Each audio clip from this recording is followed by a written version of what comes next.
Du coup, on est là tous les trois pour une discussion autour de la question de la souveraineté technologique, la souveraineté technique des paysans et a priori des convergences de lutte que ça suscite.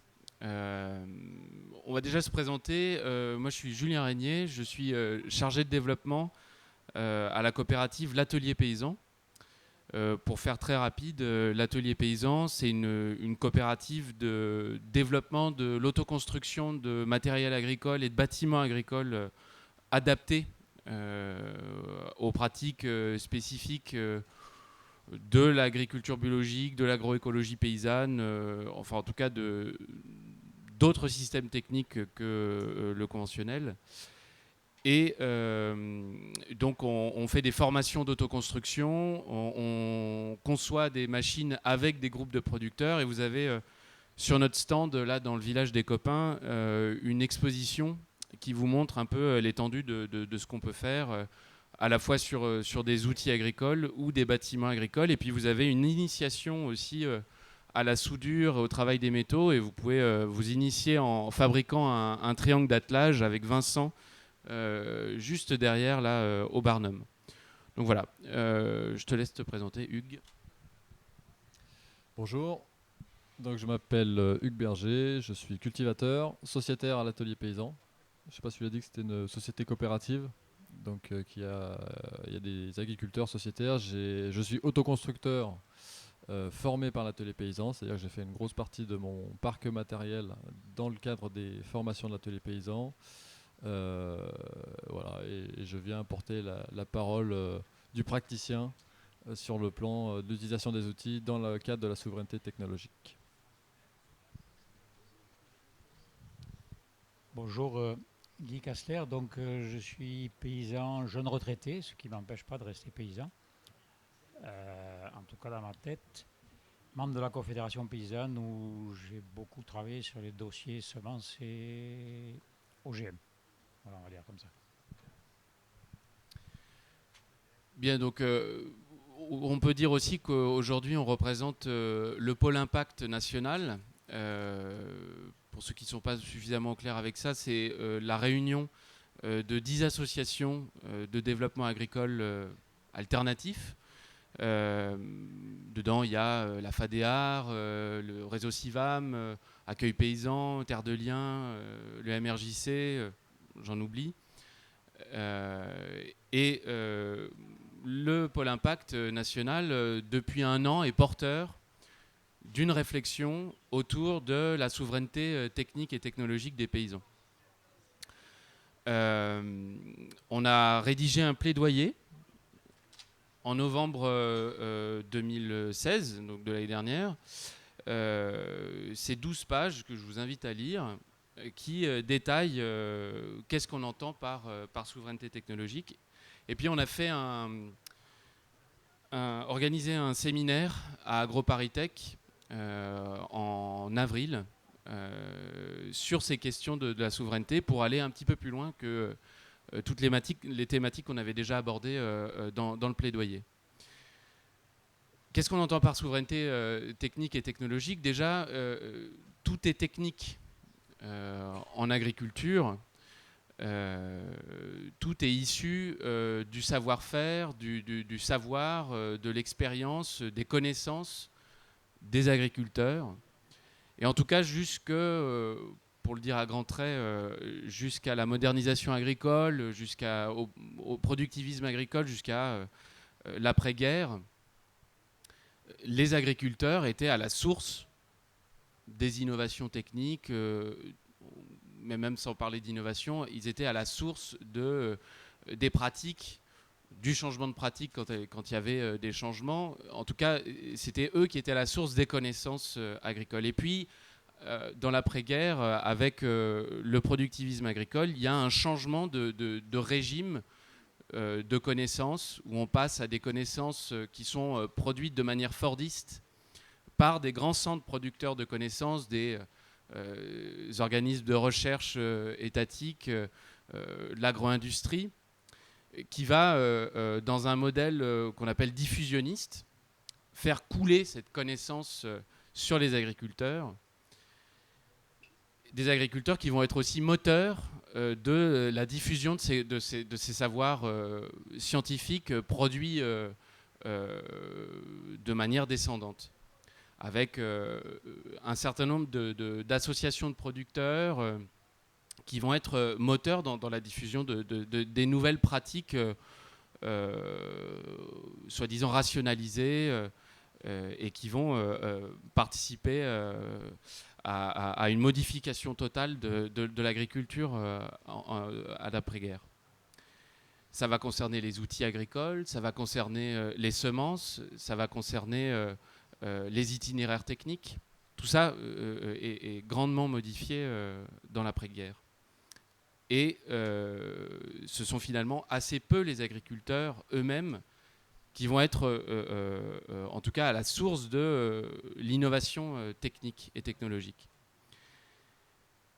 Et il y a donc une perte de souveraineté qui s'opère. Ce ne sont plus les agriculteurs qui sont à la source des choix et des orientations techniques. Et progressivement, aujourd'hui, on va vers même une liquidation totale de l'agriculteur dans le champ agricole, avec la soi-disant révolution technique, révolution numérique qui est en train de s'opérer en agriculture. Depuis 2015, le ministère de l'Agriculture français est très intéressé pour qu'il y ait une adoption de la robotique, du numérique en agriculture. Il va y consacrer des milliards par an là-dessus. Il est en train de mobiliser les acteurs de la recherche et les industriels sur ces questions-là. Il y a un certain nombre de rapports qui ont été produits et maintenant un plan qui s'appelle le plan Agriculture et Innovation 2025 qui a été largement rédigé par l'IRSTEA, qui est la structure en France qui est censée travailler sur les questions de technologie, de technique en agriculture. Et l'idée, c'est de passer à une agriculture de précision, une agriculture totale, où on pense que le numérique va pouvoir remplacer l'intelligence du paysan, l'intelligence humaine. Je vous donne... il y avait un petit tableau là, qui était sorti sur les applications numériques et les changements qui vont être opérés. Dans une activité qu'ils appellent conventionnelle, là, dans un papier de chercheurs de l'INRA, ils expliquent que l'agriculteur aujourd'hui est encore actif dans le repérage et l'enregistrement d'une information, par exemple l'état de santé d'un animal, l'état de surface d'un sol, le repérage de maladies des plantes. Si on passe à des applications numériques, on a des capteurs chimiques, biologiques, électroniques, photographiques, par des radiations, et ces capteurs vont transférer ces données à des bases de données qui vont être enregistrées. L'analyse et l'interprétation des faits observés par l'agriculteur sera transférée à des logiciels d'analyse avec comparaison, avec des séries. La prise de décision pour agir de l'agriculteur sera remplacée par des logiciels de conseil et de décision. Et finalement, même l'action agricole sera remplacée par la robotique. Et le constat des effets produits par son action, ça, ce sera remplacé par des capteurs. On voit qu'aujourd'hui, il y a des milliards d'investissements en recherche et développement qui sont dépensés pour favoriser le remplacement de l'agriculteur par des systèmes automatiques.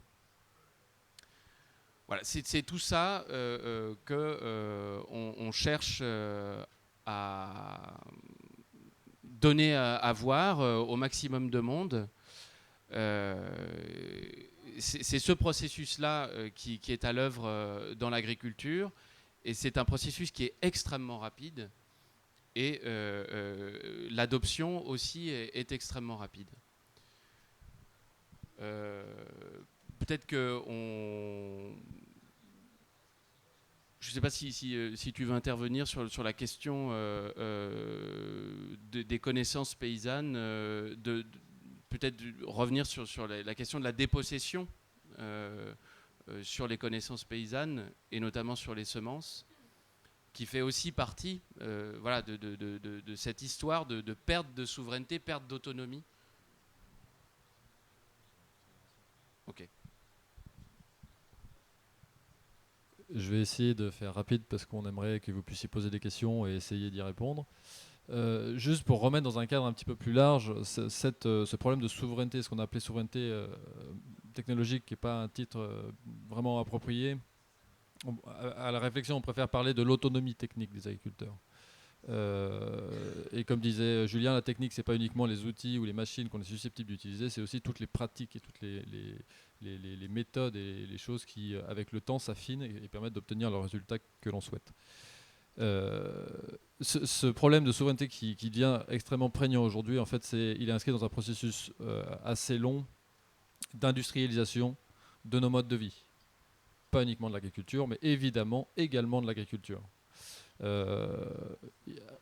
Après la Seconde Guerre mondiale, l'agriculture a été utilisée à plusieurs fins, mais notamment comme débouché de l'industrie chimique de guerre. Donc ça a été l'utilisation de la chimie en tant qu'engrais et pesticides dans l'agriculture.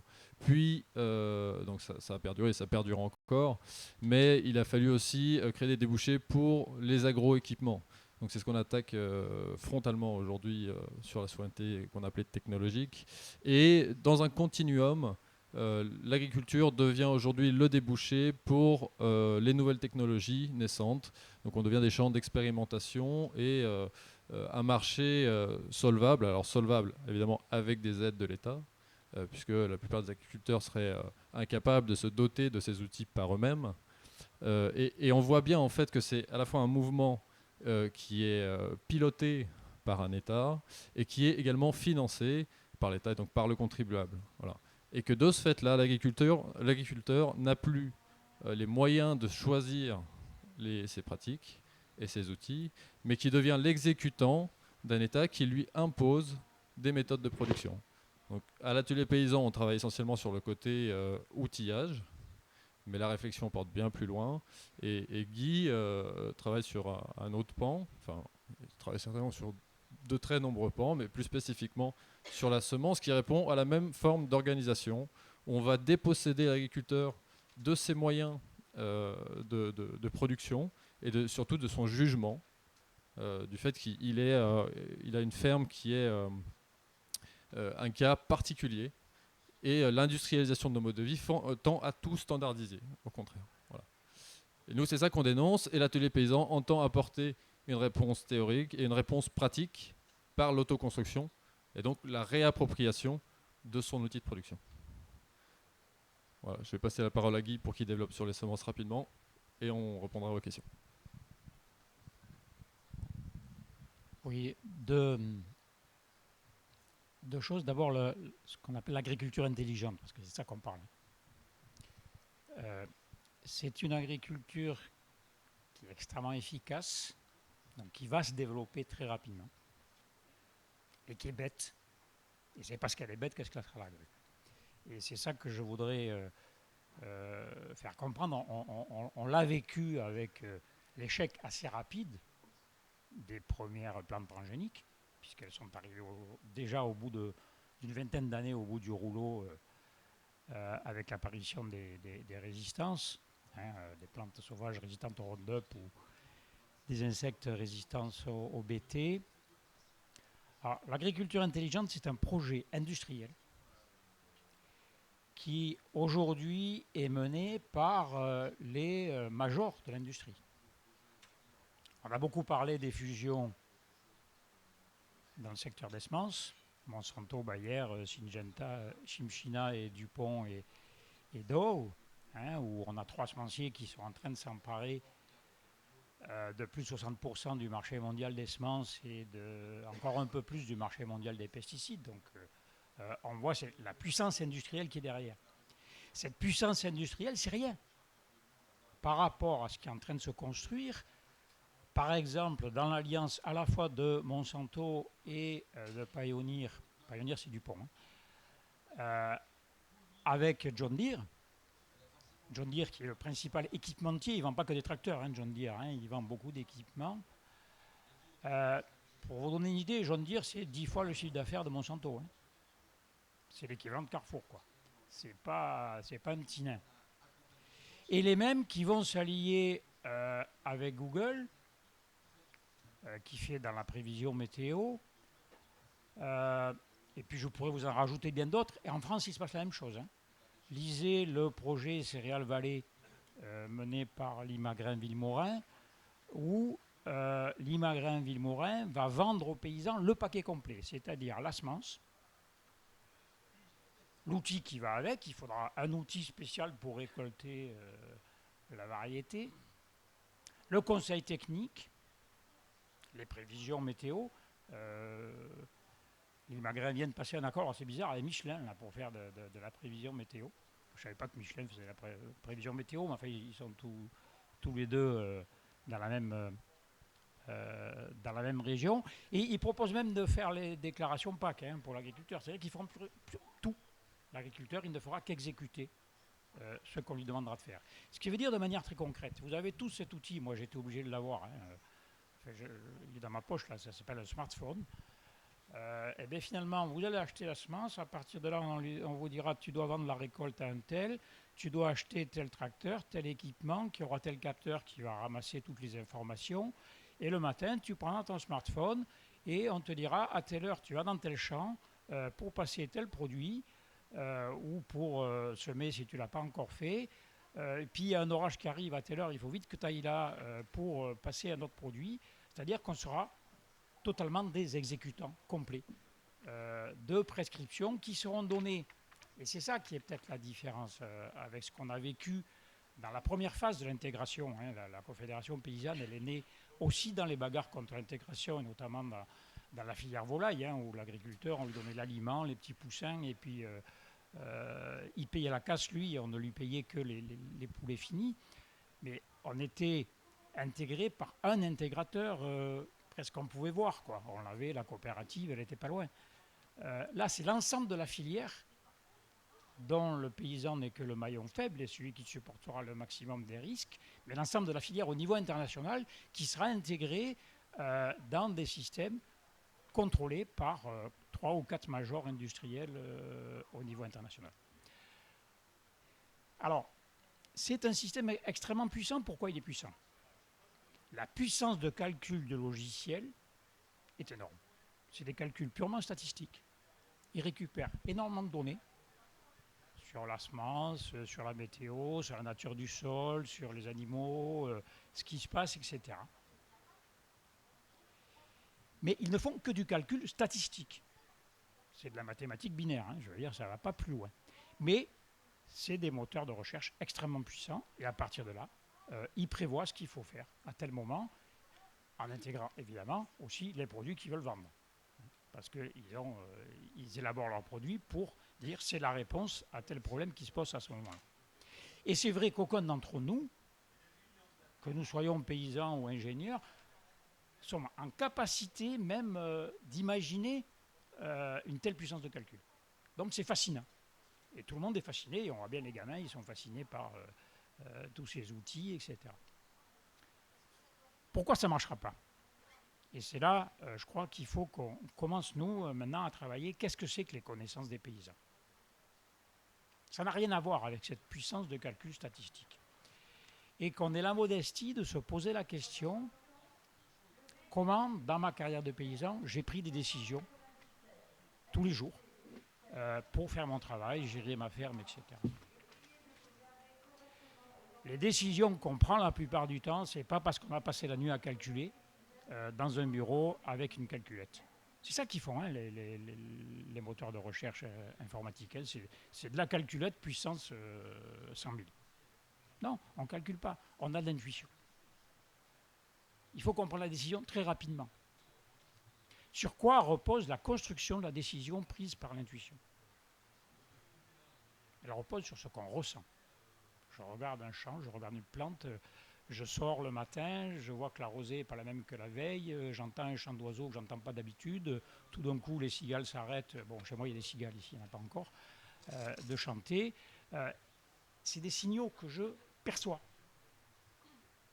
Ça génère des sentiments, ça génère des émotions. Et à partir de là, j'ai un système de décision qu'on appelle l'intuition, qui me fait prendre des décisions sur comment gérer ma ferme. Est-ce que vous connaissez le moindre scientifique, le moindre moteur électronique qui soit capable d'intégrer des sentiments, d'intégrer des émotions et de prendre des décisions? Et c'est ça qui fait la puissance du travail paysan, c'est-à-dire qu'on ne se trompe pas. Pour ceux qui ont travaillé avec des plantes ou des animaux, moi j'ai soigné mes animaux avec l'homéopathie.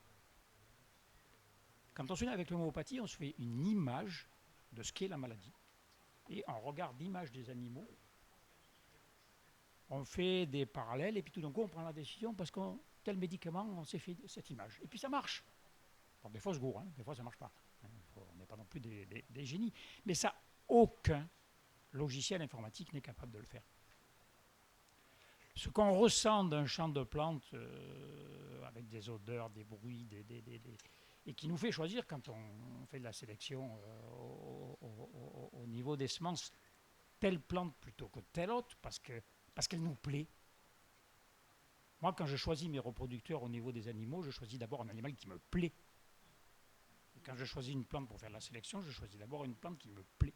Ça ne rentrera jamais dans cette agriculture intelligente. Or, c'est ça qui a fait que l'humanité a pu cultiver, a pu élever des animaux, a pu élaborer des aliments qui nous nourrissent et qui nous nourrissent pour qu'on reste en bonne santé. Donc, pour vous dire que ce qui nous arrive aujourd'hui, ça va se réaliser parce que c'est très puissant et qu'on n'a pas construit les outils encore pour y résister. Ça ne veut pas dire qu'on n'y résistera pas. On a fauché les champs et on ira peut-être aller voir un peu ces machines, les drones et autres. Mais qu'on arrivera à ce que l'agriculture paysanne arrive à continuer à se développer et à résister à ça, que si on prend conscience de ce que c'est que la connaissance des paysans, qui n'a rien à voir avec ces connaissances statistiques.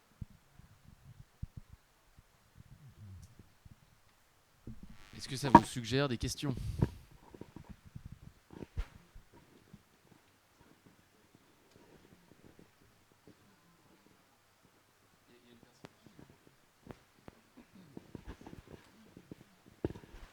Merci. Tu ne penses pas que c'est un peu binaire, cette opposition entre les émotions, le sentiment et puis la calculatrice? Donc, en philosophie, on apprend à nos élèves à distinguer l'intelligence discursive, plus analytique, et l'intelligence intuitive. J'ai un ami aussi qui réfléchit sur la notion de synthèse. Alors là, ça serait plus près de les émotions, si tu veux. Mais tu sélectionnes pas des plantes juste à l'intuition, au sentiment et au regard. Il y a des connaissances agronomiques qui ont été transmises. Il y a des tests dans le champ, celles qui poussent et celles qui ne poussent pas. Donc, il y a une possibilité peut-être d'intégrer des connaissances de détail expérimentales, du calcul, de la statistique, des connaissances des lois agronomiques. Je pense quelque chose de simple. Pendant des siècles, les paysans, ils ont fertilisé leurs champs avec du fumier. Le fumier, c'est pas ce qui nourrit les plantes dans la vie sauvage. C'est pas 3 crottes de biche ou de sanglier qui font pousser les arbres.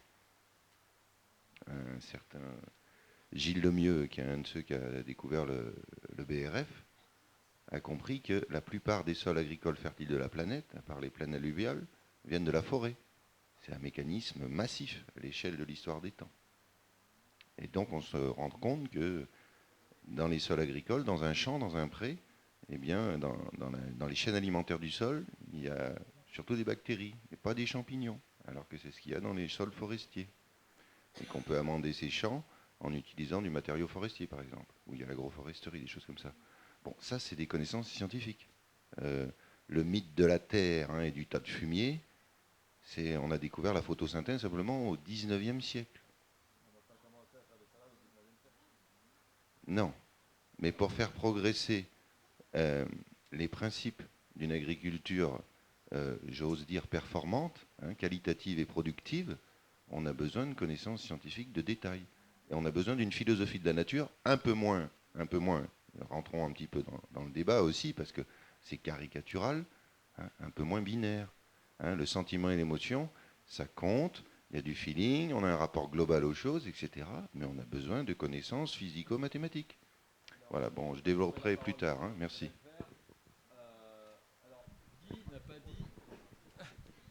Guy n'a pas dit qu'on n'a pas besoin de cette connaissance-là.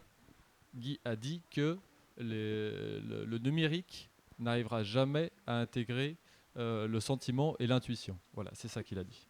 Bon, ça c'est une chose. Ensuite, pour évaluer les performances de la culture, il faudrait déjà s'accorder sur les critères de performance, et je ne suis pas sûr qu'on partage les mêmes. Oui, je ne vais pas rentrer dans la polémique. C'est binaire pour être compris, c'est caricatural. Si on veut faire comprendre un message nouveau, en quelques minutes, on est volontairement binaire et caricatural.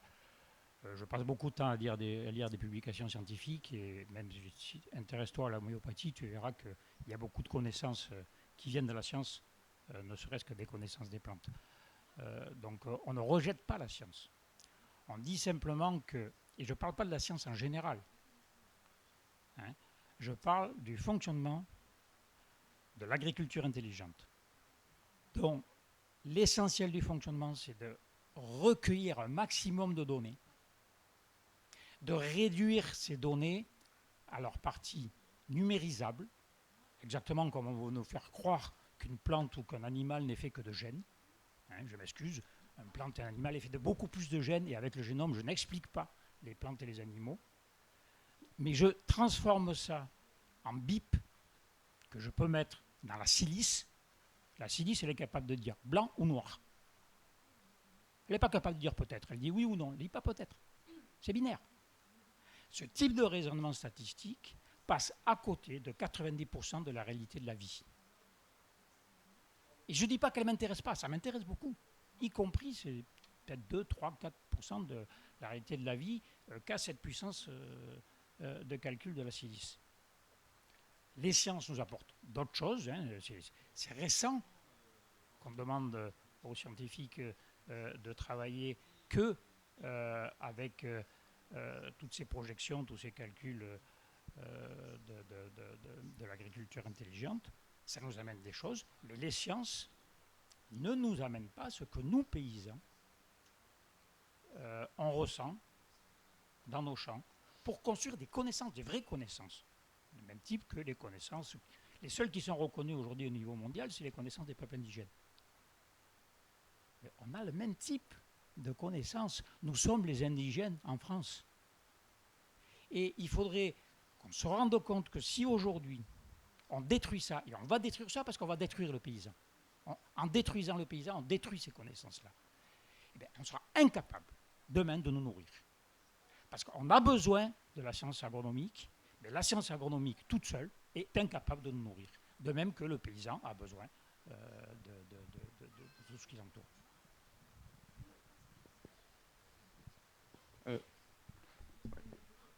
Bonjour, moi je voulais revenir sur aborder peut-être une faille que vous n'avez pas abordée, sur la pénurie des métaux rares, notamment platine, titane, etc., qui, du fait que les équipements sont de plus en plus technologisés, de plus en plus informatisés, fait qu'on a une demande de plus en plus forte en ces métaux rares.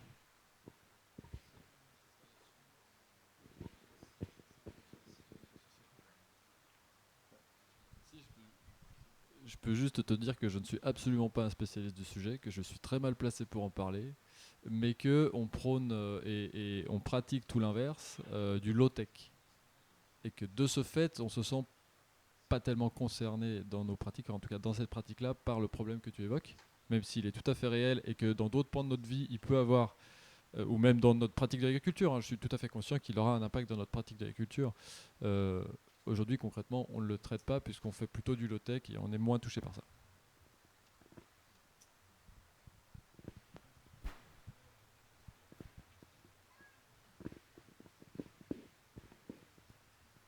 j'ai entendu tout à l'heure, je ne sais pas si ça s'adressait à moi directement, qu'on ne partage peut-être pas les mêmes critères de performance. Alors, moi je peux m'expliquer, et on sera peut-être d'accord. Moi j'aime bien l'idée d'intensification écologique.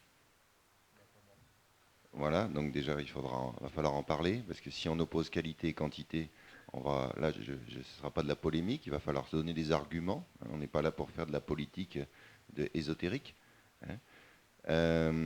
Sur ces critères de qualité, hein, de performance, je pense qu'il y a la question de l'échelle qui doit être prise en compte, hein, qui peut se déterminer par les terroirs, par les manières qu'on a de concevoir le travail paysan, hein, si c'est une famille, si c'est un individu, si c'est une coopérative, tout ça. Ça a des répercussions sur l'image de la société. Hein. Si on ne réfléchit pas sur le projet de société au sens fort, si on ne veut pas réfléchir sur le moral et le spirituel, on s'expose aussi à des conflits relationnels dans les organisations. Et d'autre part, un paysan qui cultive bien sa terre, il a normalement de quoi donner. On produit, on mange, ça ne doit pas être le bout du monde. Hein. Il est très clair qu'aujourd'hui, les questions alimentaires, les questions de survie ne sont pas des questions techniques, ce sont des questions politiques et morales. Il y a largement de quoi faire un autre monde si on produit des lois, des coutumes, des principes pour vivre ensemble. Mais il faut quand même aussi avoir une certaine performance au niveau de la production, quoi, de la quantité produite. Donc là, les connaissances paysannes articulées avec les connaissances scientifiques fondamentales ou appliquées, là on est tout à fait d'accord, Guy, avec ta conclusion tout à l'heure. Mais je ne vois pas pourquoi on ne chercherait pas à produire plus et mieux. C'est-à-dire à jardiner la terre un petit peu comme ce qu'on voit en Suisse, quoi. Je dirais c'est quand même un joli pays, quoi. À partir de là, on peut nourrir plus de personnes sans forcément vendre, en donnant. Et plus on est de fous, plus on rit. Donc ça me tient à cœur, quoi. Voilà.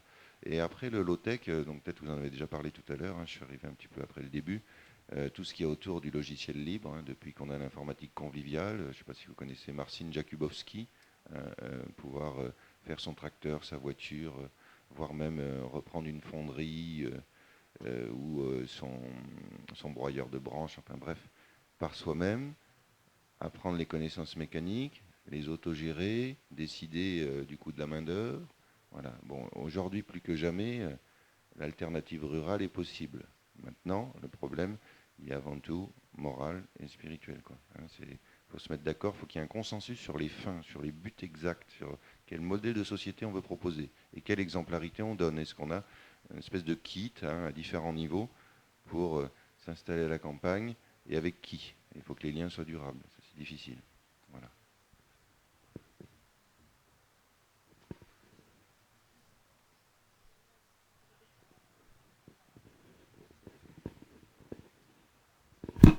Bonjour. Je voudrais poser une question parce que donc vous parlez des multinationales, bon, qui s'approprient la technologie finalement parce que c'est pas eux qui la font. Enfin, ils font des choix, ils l'utilisent de certaine manière. Hein, là. Bon, d'accord. Mais vous, est-ce que vous n'avez pas la possibilité vous-même de vous approprier l'outil technologique pour en faire autre chose? C'est pas la technologie qui décide, c'est les multinationales qui décident d'en faire une chose. Et donc voilà, ça c'est ma question. Est-ce que c'est possible pour donner juste un point de vue? Je suis ingénieur en logiciel. Donc je suis spécialisé en intelligence artificielle. Hein, là-bas, j'ai mon diplôme là-dedans, sur le sujet, un 2A et puis un diplôme d'ingénieur en même temps. J'ai fait ma carrière dans l'industrie, hein, jusqu'à 2 ans. Donc j'ai travaillé chez PSA, je faisais de l'intelligence artificielle, système d'emboutissage et autres. Sur les chaînes de fabrication, quand on doit remplacer un homme par un logiciel pour pouvoir simplement placer des points de soudure sur les voitures, vous savez, les robots qui se déplacent dans tous les sens, ça prenait 1 mois pour une personne. Ils ont remplacé ça par un logiciel, mais la personne, elle est toujours là. Parce que, si vous voulez, il ne pouvait pas s'en passer. Il y a quand même besoin d'une journée avec la personne.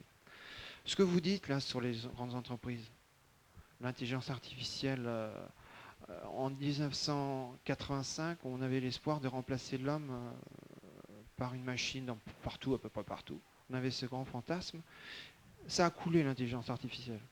J'ai pas pu travailler en intelligence artificielle, c'était mon domaine. Parce que ça a complètement discrédité le domaine pour plusieurs décennies. Je suis pas le seul à dire ça, hein. Vous regardez, vous trouvez ça ailleurs.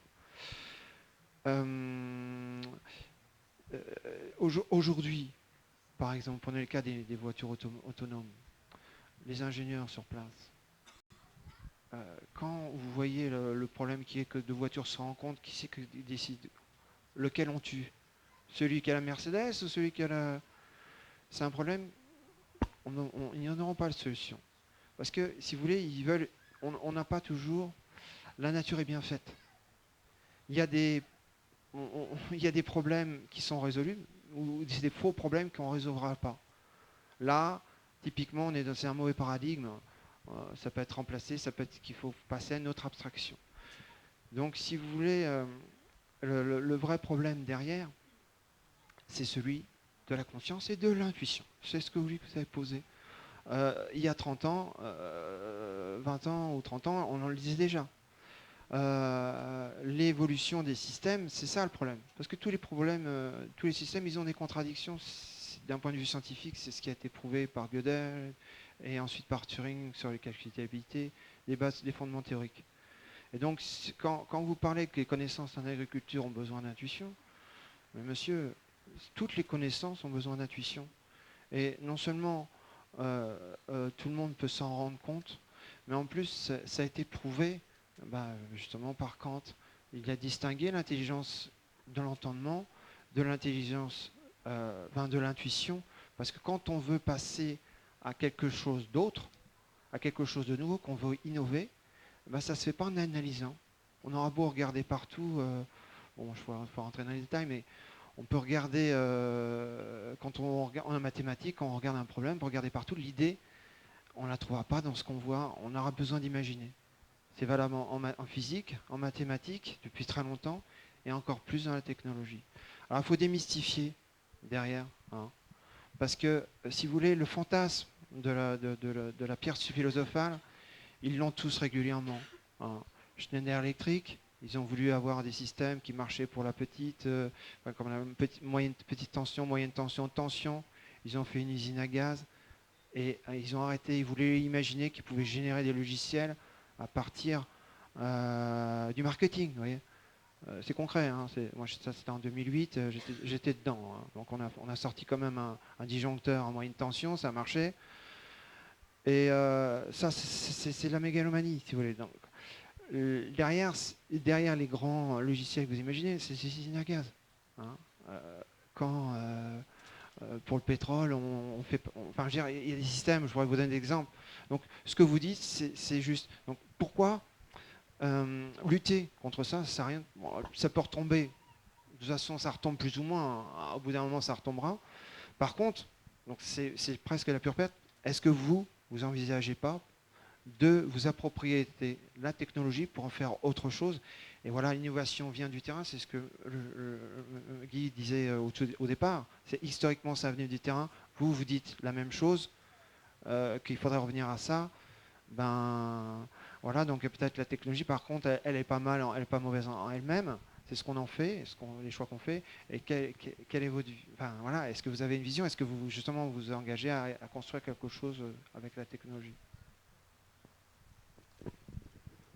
Si on s'engage, c'est sûrement pas à utiliser telle ou telle technologie, c'est à ne jamais se refuser d'utiliser quoi que ce soit. Mais on va pas utiliser une technologie parce qu'elle est disponible. En revanche, si les producteurs identifient un besoin et qu'ils sont en mesure de maîtriser telle ou telle technologie, on ne se le refuse pas. Je veux dire, notre travail, dans un premier temps, et encore maintenant, se concentre beaucoup sur le travail des métaux. Bon, pour souder deux bouts de métal, il faut quand même des hauts fourneaux qui fabriquent de l'acier, des usines qui laminent, qui font des profilés, qui les soudent. Il faut une installation électrique qui dépend de tout un système de production d'électricité. Il faut des appareils électroniques extrêmement performants pour faire de la soudure qui soit stable. Donc, on est inscrit dans un... On ne peut pas s'affranchir de l'environnement dans lequel on évolue. Okay, donc on n'est pas des anti-techno, quoi. Clairement pas. Et puis si on se revendiquait comme tel, on serait vraiment pas crédible, quoi. Donc on ne s'interdit pas ça. Il n'y a pas de porte fermée. Par contre, on questionne toujours sur qui développe la technologie, à qui appartient la technologie, puisqu'il y a une captation des savoirs et des technologies qui dépossèdent les autres. C'est un vrai problème. Et est-ce qu'on en a besoin ? Et donc on ne va pas être dans une logique de consommateur, de dire il y a ça qui existe, on le prend, mais plus dans une logique de producteur, de dire je n'ai pas l'outil où je pourrais améliorer mes pratiques sur telle ou telle chose, comment je pourrais m'y prendre et quel serait l'outil le plus adapté pour le faire. C'est deux logiques complètement différentes. Voilà.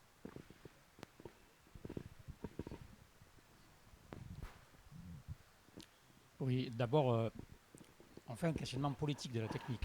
Donc notre discours est entièrement politique. Et la question qui se pose aujourd'hui, produire plus, produire moins. Nous, on veut que chacun produise moins et qu'on soit beaucoup plus nombreux à produire. Parce que justement, il faut de l'humain et que la machine et l'intelligence artificielle... Alors, on n'est pas contre l'intelligence artificielle. Hein. Je suis contre l'agriculture intelligente. C'est tout à fait différent. Et c'est complètement politique. C'est quoi l'agriculture intelligente ? Je vais vous parler des semences. C'est quoi concrètement l'agriculture intelligente ? C'est vrai que ma connaissance à moi tout seul, elle est limitée pour sélectionner des plantes. Hein. Je peux les sélectionner que chez moi, ou des animaux. Hein. Et bon, j'ai une petite tête. Je n'ai pas énormément de connaissances. Nous sommes des milliards de paysans sur la planète. Chaque année, même plusieurs fois par saison, des paysans font émerger des caractères nouveaux sur des plantes ou des animaux dans leur champ. Vous vous rendez compte de tout ce que ça fait, et tout ce que ça fait comme création de plantes cultivées qui ne sont pas des plantes sauvages quand même. Hein. Il y a bien une interaction avec l'humain. L'agriculture intelligente aujourd'hui, elle va faire avec ça la même connerie que Goldman Sachs nous a fait avec la crise financière en 2008. Concrètement, ça veut dire quoi ? Ça veut dire aujourd'hui, par exemple, on nous dit, bon, il y a une perturbation climatique. J'aime beaucoup mieux le terme perturbation que réchauffement. Il y a une perturbation parce qu'elle est aussi d'origine humaine. Il y a des changements qui ne sont pas d'origine humaine, elle est aussi d'origine humaine. Bon, il y a une perturbation climatique. Nos plantes et nos animaux devront évoluer. Où apparaissent les caractères d'évolution des plantes et des animaux ? Dans nos champs. Qui le voit le premier ? Le paysan. Alors, on a des industriels qui, avec l'intelligence génétique artificielle, sont capables de détecter tout de suite le gène qui correspond à tel caractère, etc. Et à déposer tout de suite un brevet dessus.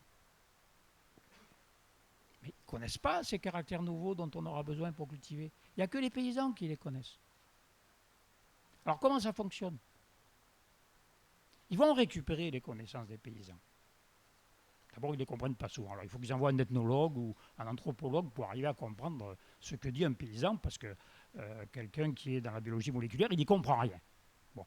Mais le travail, justement, de l'anthropologue, ça va être de transformer cette connaissance paysanne en une connaissance numérisable qui va rentrer dans l'ordinateur. Et à partir de ça, ils ne vont pas calculer ce dont on a besoin demain pour se nourrir. Non, non.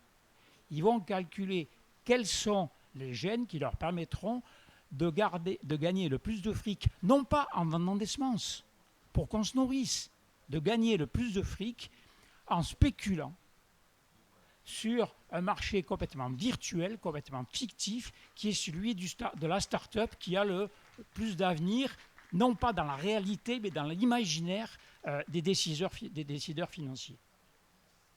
Mais avec ça c'est une politique.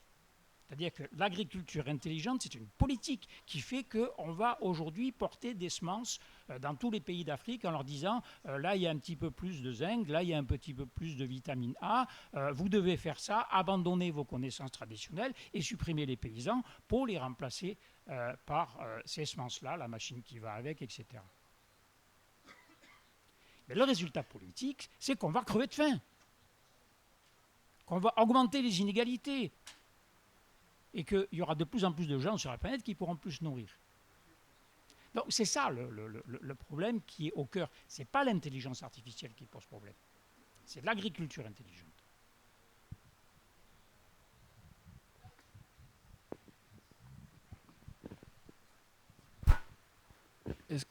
On pourrait juste avoir la présentation de la première personne qui a pris la parole, qu'on puisse resituer un petit peu l'intervention. Ouais.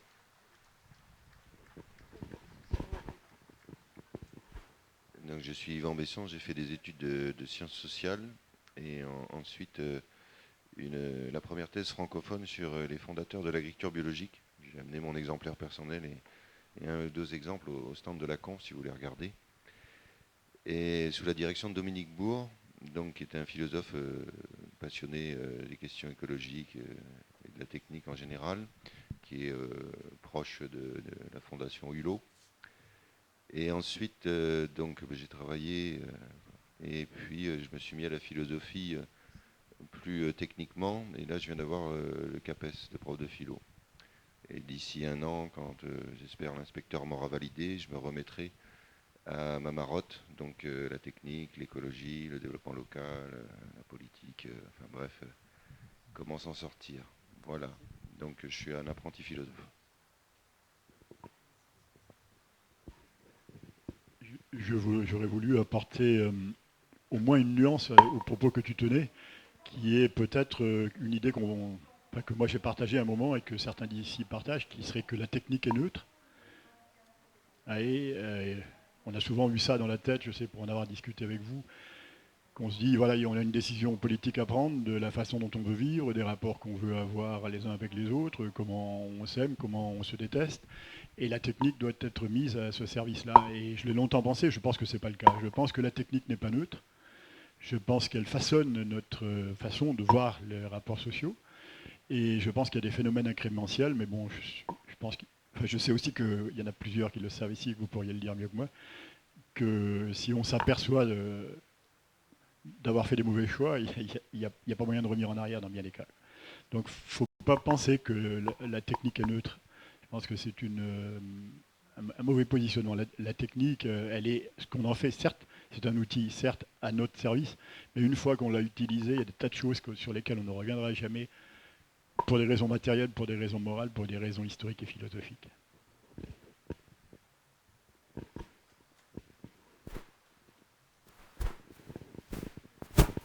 Moi, ça va être très court. C'est juste pour, de mon point de vue, on n'a pas vraiment parlé de modernité, on n'a pas parlé de traction animale.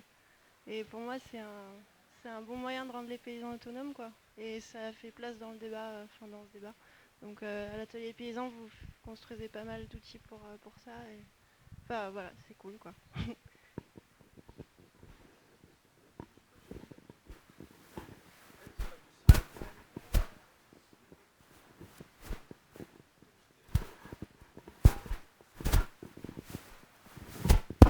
Oui, moi je voudrais intervenir sur la question de la neutralité de la technique. Je pense qu'elle n'est pas neutre doublement. D'une part, il faut savoir quelles sont les transformations du monde qui ont présidé à la mise en place de cette technique. Par exemple, si on prend tout ce qui est transgénèse, il y a une transformation du monde très importante qui va être la brevetabilité, ce qui va changer des rapports sociaux tout à fait importants et des rapports économiques. Puis deuxièmement, toute technique est d'une certaine façon porteuse de certains rapports sociaux. Et ces rapports sociaux peuvent être positifs ou ils peuvent être au fond profondément inégalitaires.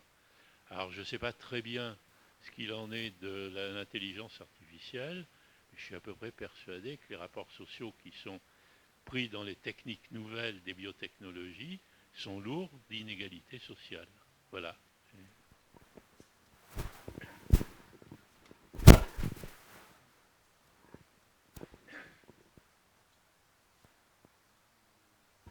On va se donner encore 7 ou 8 minutes pour terminer, vu qu'à 15, on doit se diriger vers, comme vous l'avez entendu, la grande scène pour le temps collectif. Quand on est conf, avec l'intervention de tous les secrétaires nationaux de la conf depuis sa création. Voilà, merci. Oui, je voulais rebondir et éventuellement poser une question qui sera peut-être un peu rhétorique, mais sur ce que quand vous dites l'agriculture intelligente va se développer parce qu'elle est efficace, j'avais envie de poser la question qu'est-ce qui fait qu'elle est efficace en fait par rapport à quels critères elle est efficace et est-ce qu'elle n'est pas efficace parce que face à l'agriculture paysanne, en gros, elles sont toutes les deux en concurrence sur un marché qui est celui de notre système économique actuel en fait, qui est celui du capitalisme quoi. Il faut réemployer les bons mots quoi, et que qu'en fait l'agriculture paysanne et les pratiques paysannes, est-ce qu'elles sont pas finalement dans nos systèmes économiques condamnés à la marge parce que justement les règles d'efficacité ne sont pas celles qui lui sont adaptées.